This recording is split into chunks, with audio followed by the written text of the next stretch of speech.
Let me draw your attention to the following photos.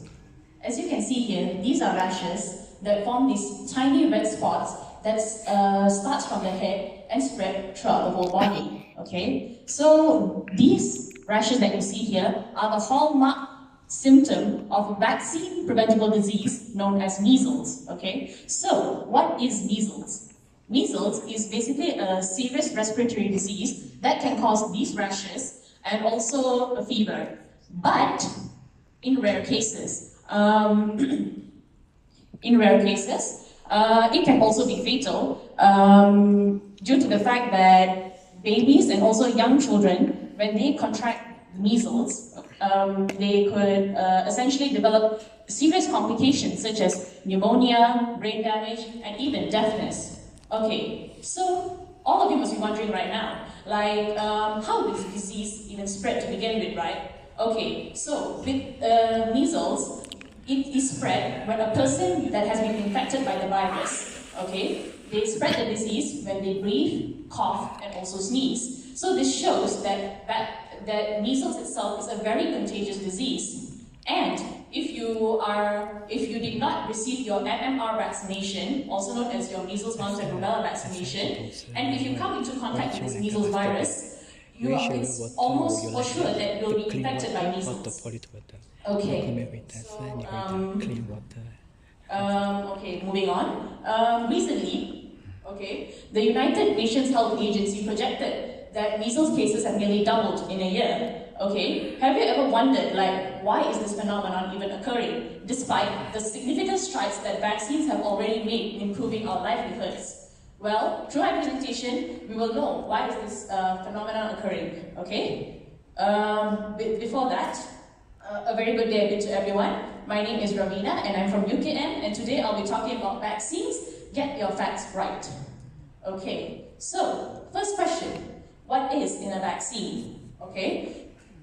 Vaccines, essentially, they contain chemicals. Okay, some of these chemicals include mercury, formaldehyde, and aluminium.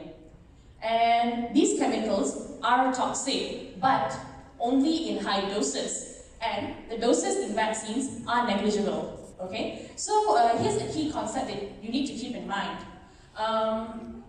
Basically, whatever you eat, the medicines you take, the water that you drink, or even coffee, whatever it is, as long as you take in large doses, it will be toxic to you. And in the case of vaccines, these chemicals right here, okay, they are in very small doses, and it is not harmful to you to begin with.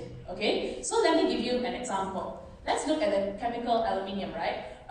In a vaccine shot, that's about 0.125 milligrams of aluminium. Okay. But do you know that in the food and drinks that we consume on a daily basis, we consume about 30 to 50 milligrams of aluminium. And that, my friends, is way more than just one shot of a vaccine. Okay? So, as of now, we can say that the doses in vaccines are simply negligible and there's nothing to worry about to begin with.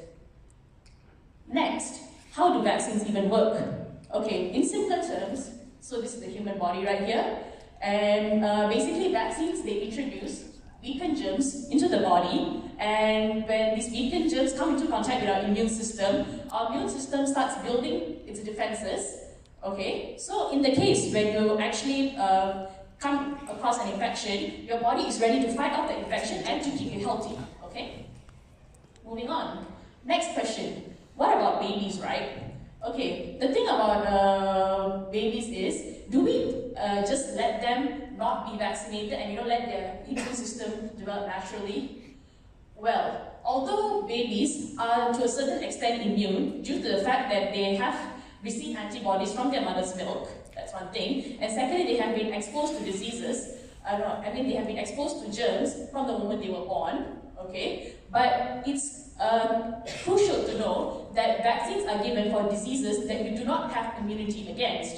So in the case of babies, they still need to get their shots, and it's very crucial for them to develop their immune system because babies are at the highest risk of disease and they could potentially die from these vaccine-preventable diseases. Okay, moving on. Next, does vaccines actually cause autism? Okay, So basically, much of the anti-vaccination movement is based on this study by Andrew Wakefield, okay, whereby in that study, he claims that vaccines cause autism. So to be specific, he meant that the MMR vaccine, the measles, mumps, rubella vaccine, would cause malabsorption of nutrients in the gut, meaning there's a lack of absorption of nutrients in the gut, and this would result in the increased incidence of autism in children. That's what he said. But, and this study was done in the late 1990s, and however, this study has already been proven to be fraudulent and has been debunked by 25 international research papers. And not only that, 10 out of 13 authors from this study have already retracted their statements, which further proves that vaccines definitely do not cause autism. Okay, so the basis of the anti-vaccination movement is not strong to begin with. Moving on. Okay, does vaccination only affect you and your baby? This is incorrect, because vaccination not only affects you, your baby, your family, it also affects the society as a whole. Okay, basically, if you do not have the disease, you cannot spread the disease to others, especially those who have weak immune systems. So, who are these people who have weak immune systems? Mainly babies, the elderly, and also individuals who are taking immunosuppressive medications, basically medications that lower the immune system, or those that are undergoing chemotherapy. So basically, when a lot of people are being vaccinated, the ability of the germ to spread is being decreased, so the disease can't spread to begin with. And this is the concept of herd immunity, okay? So let's just focus right here, okay? When most of the population is being immunized, in this case for herd immunity to work, that at least 90% of the population should be immunized, the spread of the disease is constrained, and hence the disease cannot spread to the wider society right here. Okay, final question. Is believing in vaccines a death sentence? Well, the answer is simply no, because vaccines are highly regulated substances. Although you do hear of stories of drugs being pulled from market shelves after their side effects come to light. Okay, but here's the thing, vaccines being highly regulated substances, okay, they are safe to be put into our bodies due to the fact that these vaccines are being administered to healthy individuals, okay, as a form of prevention rather than treatment. Not only that, vaccines undergo multiple phases of testing to ensure, firstly, whether they are safe to begin with. You need to also identify the correct dose. And finally, is the vaccine actually working to prevent the disease it is intended for? Okay. And even after that, after it's being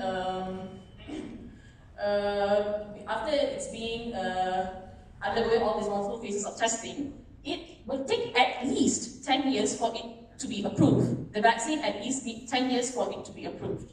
And when it reaches the market shelves for it to be used, there is still continuous monitoring and also regulation that's going on. So, believing in vaccines is simply not a death sentence, and you can believe in its efficiency. So, ultimately, effective communication is the key to dispelling fears about vaccination, addressing concerns about vaccination, and also promoting acceptance of vaccination to the public, as recommended by the World Health Organization. So, to conclude, basically you can do your part by ensuring you and your family members are having the necessary vaccinations in order for a brighter and safer future for all of us. With that, thank you.